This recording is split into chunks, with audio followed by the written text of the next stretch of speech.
আসসালামু আলাইকুম সবাইকে। সবার উপর আল্লাহর অশেষ রহমত ও শান্তি বর্ষিত হোক। আশা করি তোমরা সবাই ভালো আছো। বরাবরের মতো আজকের ক্লাসেও আমরা এসএসসি গণিত পাঠ্য বইয়ের বীজগাণিতিক রাশি অধ্যায়ের সবচেয়ে গুরুত্বপূর্ণ একটি প্রশ্ন সমাধান করব। মূলত আজকের প্রশ্নটি উৎপাদকে বিশ্লেষণ সম্পর্কিত। দেখো, এখানে একটি রাশি দেওয়া আছে। এই রাশিটিকে আমরা উৎপাদকে বিশ্লেষণ করব, অর্থাৎ এই রাশিটিকে মানে এই একটি রাশিটিকে আমরা দুই বা ততোধিক রাশির গুণফল রূপে প্রকাশ করব। দেখো কিভাবে আমরা এটাই লিখেছি এখানে। দেখো, আমরা চেষ্টা করব সূত্র বানানোর, ঠিক আছে? দেখো কিভাবে করা যায়। দেখো, ওয়াই স্কোয়ার লিখেছি, -2yz লিখেছি। কিন্তু দেখো, -2yz এই অংশে আমরা অতিরিক্ত কিছু যোগ করে মানে এটাকে সূত্রে রূপান্তর করতে পারি। কিভাবে? দেখো, y² -2yz plus Z square লিখলে দেখো এটুকু একটু খেয়াল করো, এখানে কিন্তু একটা সূত্র হয়ে গেছে। এখানে প্লাস জেড স্কোয়ার দিয়েছি, কিন্তু আমরা তো কোনো কিছু ইচ্ছে করে আনতে পারবো না, তাই না? রাশিটি তো চেঞ্জ হয়ে যাবে, তাহলে আমাদেরকে কোনো কিছু ইচ্ছে করে আনা যাবে না। যদিও এনে ফেলি, তবুও সেটাকে কিন্তু মানে তাড়িয়ে দেওয়ার চেষ্টা করতে হবে, মানে তাড়িয়ে দেওয়ার একটা ব্যবস্থা করে দিতে হবে, ঠিক আছে? দেখো, যেহেতু এখানে প্লাস জেড স্কোয়ার দিয়েছি, ঠিক আছে, মানে ইচ্ছে করে এনেছি, তার মানে এটাকে তাড়ানোর জন্য আমরা মাইনাস জেড স্কোয়ার মানে যোগ করে দেব, ঠিক আছে? যাতে এই জেড স্কোয়ার আর এই মাইনাস জেড স্কোয়ার মানে কাটাকাটি করে মানে আগের লাইনে ফিরে যাওয়া যায়। মূল কথা, এমন কিছু করা যাবে না যাতে এই রাশিটির মান চেঞ্জ হয়ে যায়, ঠিক আছে? মানে এমন কিছু করতে হবে যার ফলে আমরা যোগ বিয়োগ যাই করি না কেন আমাদের ইচ্ছে মতো আমরা যেন আগের লাইনে ফিরে যেতে পারি, সেই ব্যবস্থাটা আমাদেরকে করে দিতে হবে, ঠিক আছে? সেই জন্য দেখো, এই যে এই অংশে আমরা কিন্তু এখন মানে জেড স্কোয়ার যোগ করেছি, কিন্তু আমাদের ইচ্ছে মতো তো যোগ করতে পারবো না।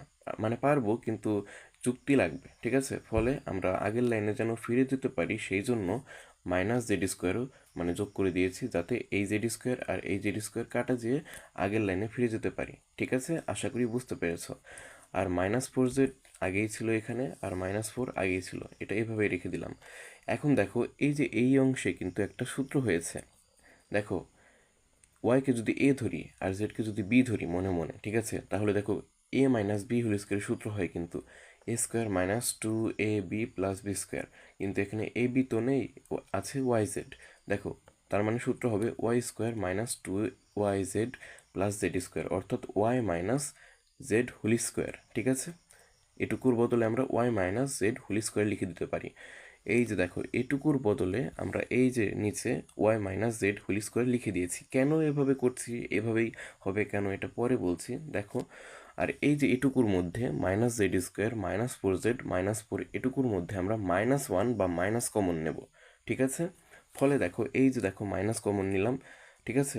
মাইনাসে মাইনাসে প্লাস জেড স্কোয়ার, এই যে দেখো প্লাস জেড স্কোয়ার, মাইনাসে মাইনাসে প্লাস 4z হবে, ঠিক আছে? কিন্তু আমরা একটু ভেঙে লিখেছি, মানে একটু জাম্প দিয়েছি। 4কে লেখা যায় 2 × 2z, ঠিক আছে? এখানে আমরা সরাসরি সূত্র বসিয়ে দিয়েছি। আচ্ছা, আগে তোমাকে বোঝাই। দেখো, এখানে 4z হবে, ঠিক আছে? মাইনাসে মাইনাসে প্লাস 4z, আর মাইনাসে মাইনাসে প্লাস 4, টু স্কোয়ার মানে কিন্তু 4, কিন্তু এখানে সূত্র আকারে আগে লিখে দিয়েছি। আচ্ছা, এটুকু বোঝাই তোমাকে। দেখো, এখানেও যদি জেডকে এ ধরি আর টুকে বি ধরি, ঠিক আছে, ওই একই কথা কিন্তু, ঠিক আছে? এখানেও a+b² সূত্র বসেছে। দেখো, z² + 2ab, এখানে একটু আগে পরে লেখা আছে, একই কথা কিন্তু। জেডকে তুমি আগে লিখতে পারো, টুকে পরে লিখতে পারো, একই কথা। এই যে জেড হচ্ছে এ এবং এই টু হচ্ছে বি, ঠিক আছে? 2ab + b²। এখানে কিন্তু দেখো z+2² সূত্র বসেছে, অর্থাৎ y - z² মাইনাস মাঝখানে ছিল, আর এটুকুর বদলে আমরা লিখতে পারি z+2²। দেখো তো, এখানে আরেকটি সূত্র পেয়ে গেছি আমরা, a² - b²। আমরা a² - b² সূত্র কি জানি? a+b × a - b। মানে এই y - z-কে a ধরো টোটালি, এবং z+2কে টোটালি b ধরো, তার মানে হয় a² - b² সূত্র। দেখো, এটাকে আমরা এখন মানে মানে বসাবো, ঠিক আছে? a+b × a - b মানে মান বসিয়ে দেব, ঠিক আছে?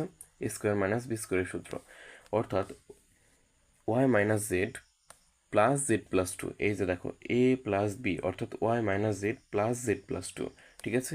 এইটা যোগ এইটা হবে, আবার এইটা বিয়োগ এইটা হবে, অর্থাৎ a+b গুণ a - b, ঠিক আছে?